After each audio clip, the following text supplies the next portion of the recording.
So this video is going to be about what atoms are made of and types of chemical bonds. So what atoms are made of? Negative charges called electrons, positive charges called protons, and then these can form various systems. Negative and positive charges stuck together, neutrons. Helium nuclei are called alpha particles. 5 other structures. Okay, so first type, a negative charge, a positive charge. This is a periodic table, or actually it's not the complete periodic table, but these are a lot of elements here. And if you look here, what are atoms made of? Negative charges, positive charges. The simplest atom over here, which is hydrogen. The H stands for hydrogen. In the center you have the positive charge. This is the electron around it. And one thing to know about the periodic table, the elements in the columns like this, or over here, they have similar electronic properties. So you have oxygen here, below that sulfur, below that selenium. They have similar electronic properties. Nitrogen, it's got its inner shell of 2 electrons. Its number is 7, so it's neutral overall. 7 protons, 7 electrons. That makes it electrically neutral overall. 2 in the inner shell, the helium shell. Okay, and that gets filled. So all these atoms have 2 in the inner shell. This is nitrogen. It's got 2 and then 5 on the outside. Okay, more about that later. More about the periodic table later. But let's see here. The bond types.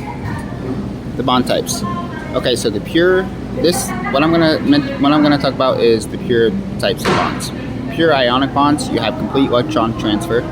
Pure covalent bonding is a magnetic bond. They're just sharing the fields. And then you have the resonant bond, which you have delocalized electrons moving between atoms. Okay, you can call them hot potato electrons. They're moving between atoms. So let's look at this example here. In the ionic bond, you have this is sodium chloride. This sodium atom has given its electron to chlorine. See, watch. We go back over here to our periodic table. Go to sodium.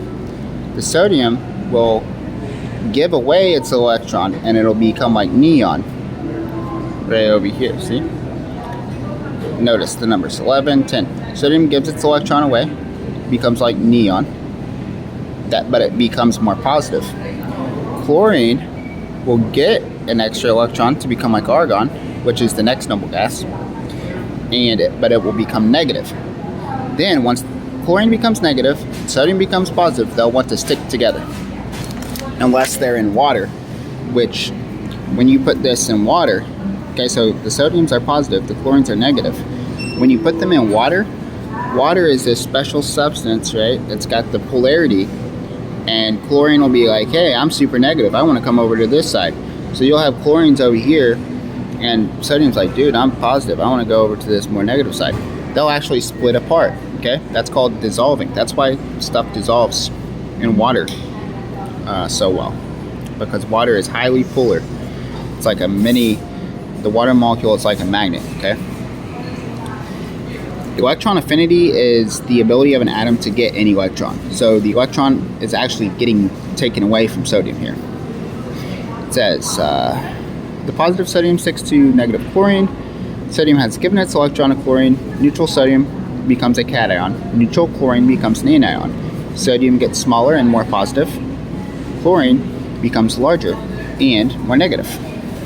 Okay, another type of bond, you have the covalent bond. And this is the covalent bond in dihydrogen. So 2 hydrogen atoms are sticking together. So like right here, see hydrogen? When you have 2 of these atoms, they will actually stick together. And you can actually make hydrogen gas by running an electric current through water. You can get the hydrogens to come off of the oxygen and you'll get oxygen gas, and you'll get hydrogen gas. So you can actually make, and it makes a great rocket fuel. So, and you can make that from water. But this here, this hydrogen atom, and this hydrogen atom, this electron is on this side of the atom a lot of the time.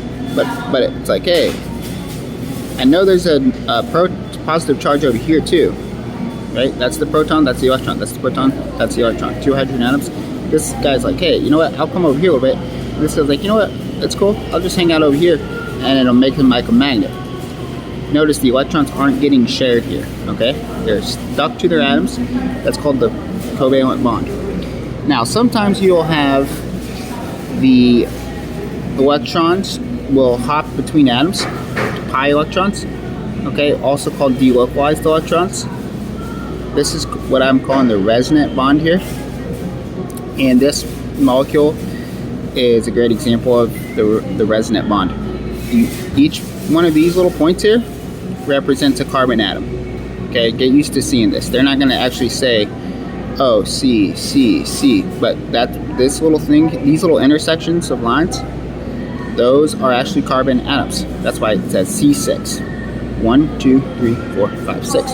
This ring represents the fact that, hey, there's these so-called pi electrons hopping around. This 1, 2, 3, 4, 5, 6, H6, 6 carbon atoms. So that's the 3 types of chemical bonds for you right there in a nutshell.